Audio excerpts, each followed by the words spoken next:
Hi everybody, I'm back. I fixed my mistake. I had tried to come to a point on the strap and I realized that that probably wasn't the best idea. I wasn't even a half inch away from the top, so I went back, sewed a half inch across where the strap should stop, and then went ahead and unpicked the stitches from where I went up to a point in the middle of the strap and went along and sewed along the sides. When you're sewing along the sides, you want to make sure you don't have your straps fixed down here at the bottom like I did. You can move it side to side so that way you don't catch this in the stitch line. And then we'll use pinking shears or something to trim off the seam allowance. And I'm going to move this back here. And I'm going to pull this out just so you can see.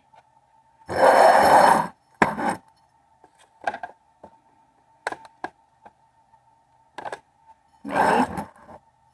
There we go. So that way it goes where I need it to go. So your strap should be looking like this, pulled out. Now,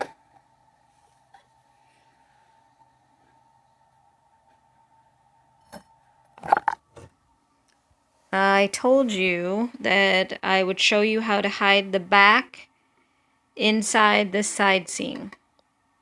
So I'm going to get my phone stand.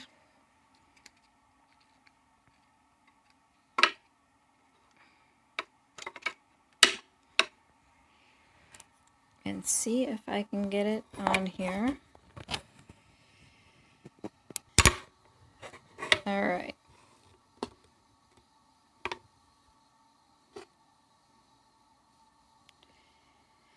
So, to do this, I need my back bodice. I'm going to go ahead and trim off the extra elastic, because I do not need that anymore.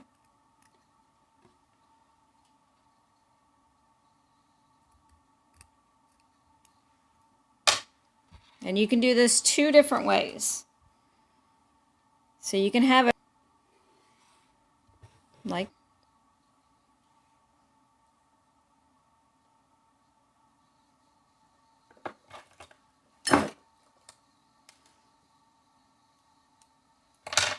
and you can place it like this. And then you can bring this up and over and all the way back down. Obviously, you'll make sure it's all lined up. And then secure it and then sew straight down. If you want to save a step without turning it out, you can leave it inside out. You can leave it inside out and then just lift this up,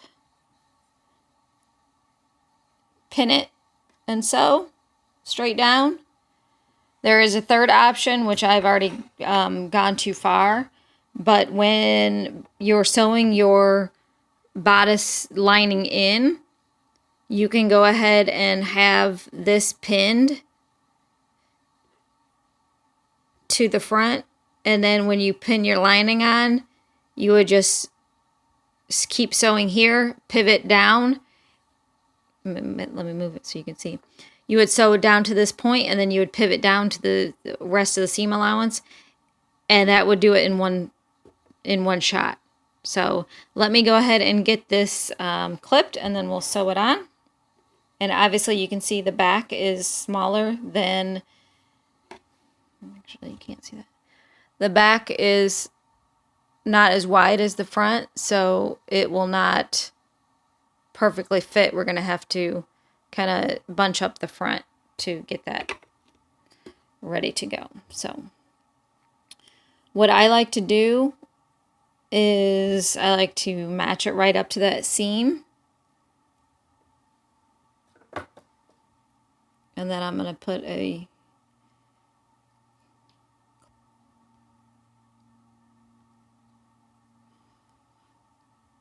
And then I'll match it up at the bottom.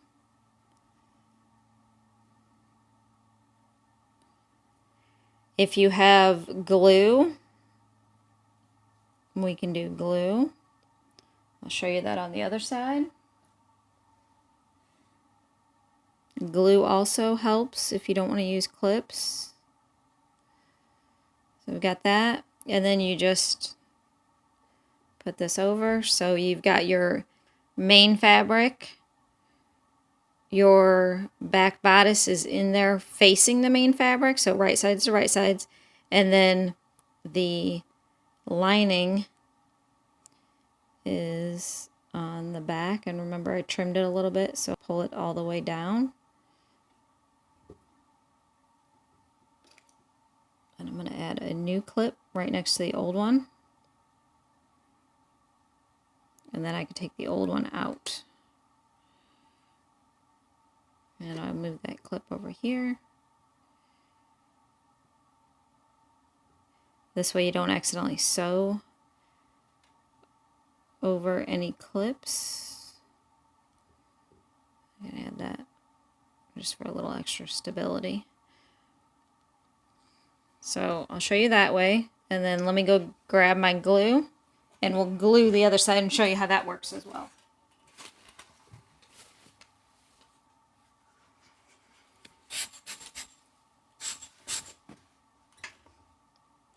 I like to use the regular tacky glue, and you're not going to use a whole lot.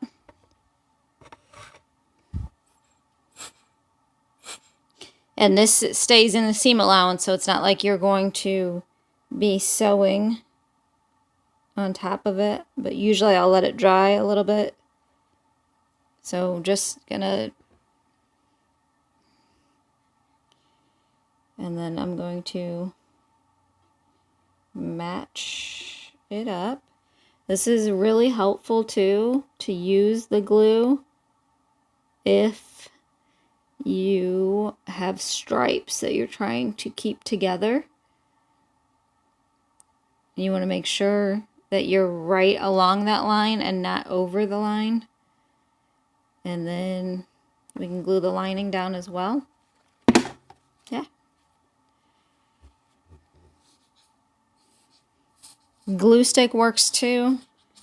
I just prefer the precision of a tip on the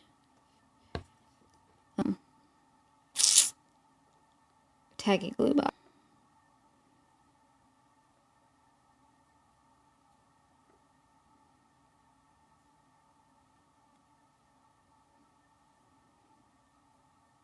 So you just kind of smush that together.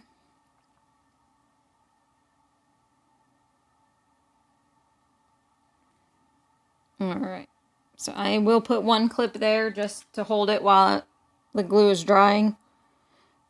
And I'm going to go sew this side that we didn't use the glue on. Show you. You can grab my phone. Put it back in camera holding mug so you guys can see it. Again, we're using the lightning bolt stitch. And it's a 1/2 inch seam allowance. So I'm going to go ahead and put my needle in position.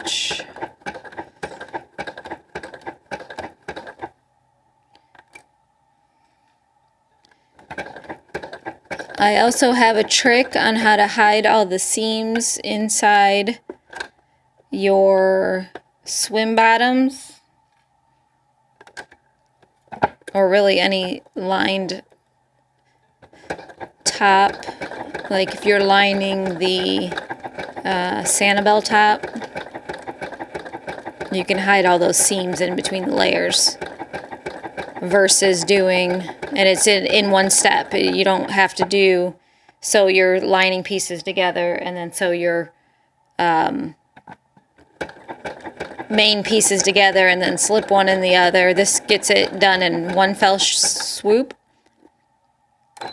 And I find it holds the lining in place better when you're wearing it as well, because they're all anchored at those seams. Okay, so we've got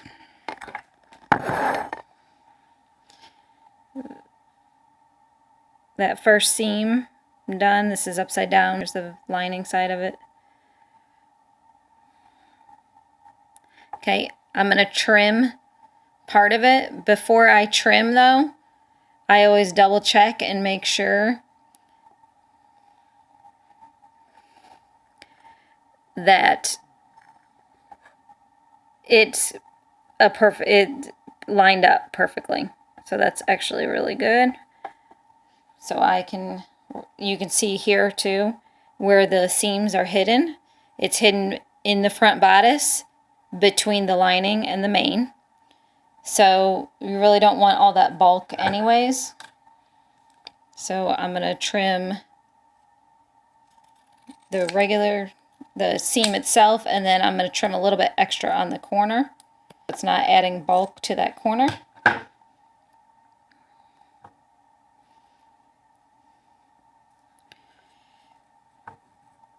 And there's one side. And then remember, the other side is the side that we glued. So I'm going to take this clip off because we should not need it. And then I'm going to go ahead and sew that. So let's go back to the sewing machine.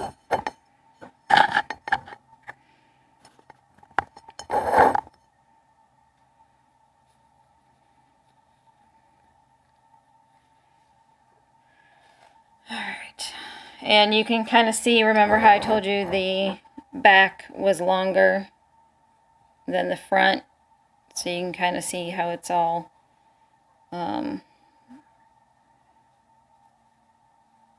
it kind of has to bunch up a little bit. Okay, here we go. Matching my stitch with the line.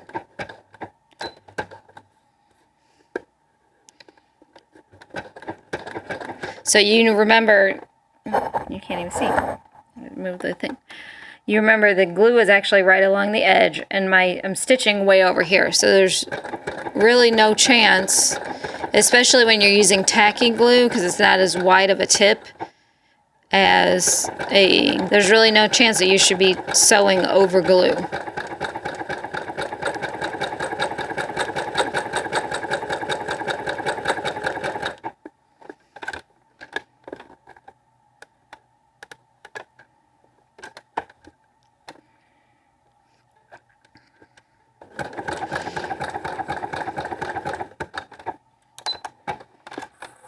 All right.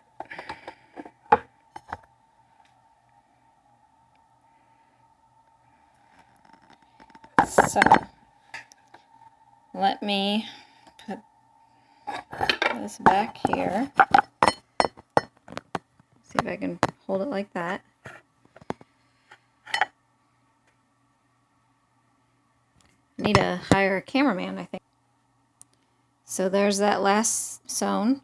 I'm going to trim that one as well. But remember, before you do,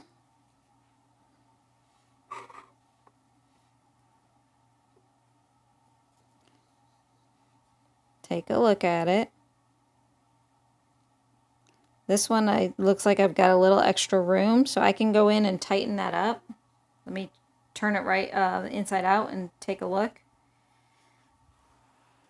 So if you take your finger, move my threads out of the way. If you take your finger, you can kind of see that there's a little. We're just going to add a couple stitches.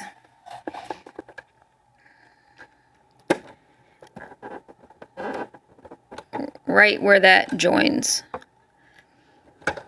Then those stitches are going to be along the armsy portion of the bodice.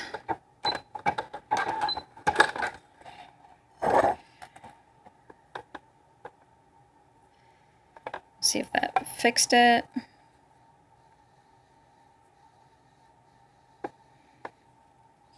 A little bit better.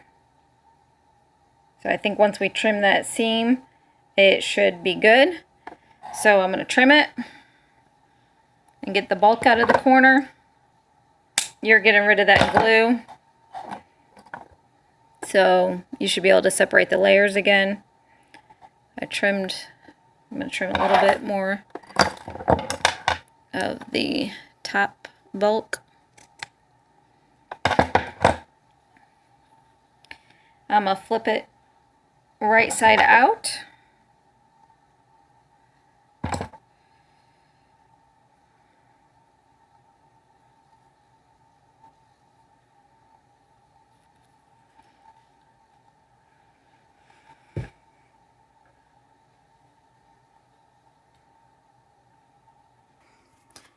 Stand up. So now we have a bodice that just needs elastic along the bottom, and we'll be adding those on Monday.